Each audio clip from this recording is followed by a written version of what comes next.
Actually, the simplicity of the choice here is really stark. It's Ali Milani or Boris Johnson. It's either a 24-year-old local resident who studied here or who uses the same services here, or it's the serial liar, the charlatan, the man who's using every one of these residents, myself included, as a platform for number 10. And our job is to stop him. Hello guys, how are you? My name is Ali. I'm the local parliamentary candidate, so I'm standing against Boris Johnson in this area. So we're just kind of going around saying hello to everyone, seeing if there's any local issues. I'm going to take a guess and say you've never seen Boris Johnson on this road? No. Never seen him. That's what we're hearing. Bollocks to Boris! Everything's a vanity project. He wants the working class sort of white family to blame the immigrants next door. He wants to other Muslim women. Oh, you know what? We're going to start fundraising today. It'll be the first time he'll be in the constituency, so it'll be good. Well, virtually, yeah. That's very true. At the next election, Boris Johnson won't just be defeated as a potential Prime Minister, he will be unseated as an MP as a whole, and we will walk Jeremy Corbyn to Downing Street and number 10. Solidarity.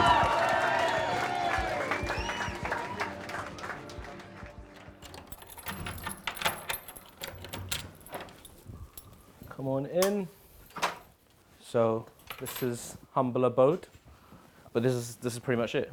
And yeah, so a little bit smaller than Boris's. I've got old comics, newer comics, all the Blu-rays.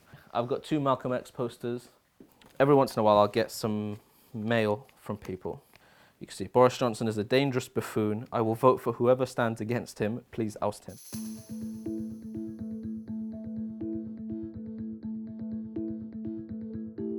This is the sort of antithesis of Boris. I was never supposed to be an MP, never supposed to run for Parliament. For us, it was just about survival. You remember those little like electricity and gas things that you put in? It was about like, can we fill that up the following week? Whereas you look at the Johnson family, you know, one became university minister, one's running to be prime minister. Everyone's sort of got this eaten plan of where they're going to go.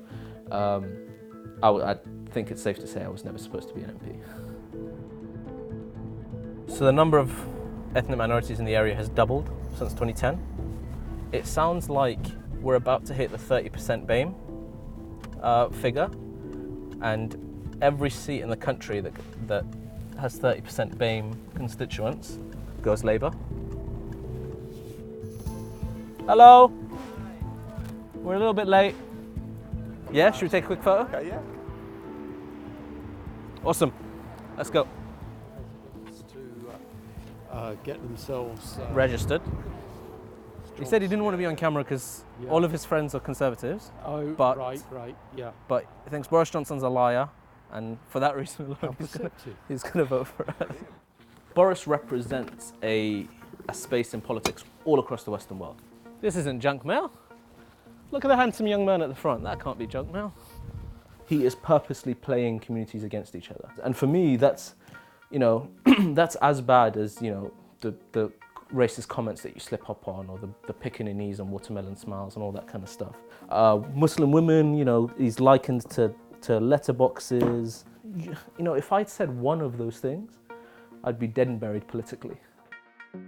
You had a bit of problems with like anti-Semitism Yeah. in the past, and are you worried that those comments that you've made would come back and your opponents will use them against you again and again? No, because for me, they are as part of my story as everything else. I apologised, and the key thing for me was post-apology, how can I reach out to the communities, how can I develop trust, but also what can I do to make sure that kids don't make the same mistakes I made as a teenager in tweeting stupid stuff. So I'm deeply embarrassed by them, but what I try and do is to speak to people as to the context in which they came, the schooling, the education, all that kind of stuff that we went through. I think it's more helpful to say, okay, this is a problem. How can we make sure that we give that level of anti-racist education and the social and historical context of language to kids? And do you think Labour needs to do more to fight anti-Semitism?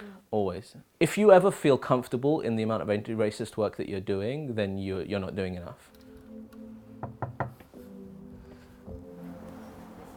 Most 24-year-olds spend their Tuesday. No, I think a lot of people are playing Fortnite while I'm out knocking on doors, but I love it.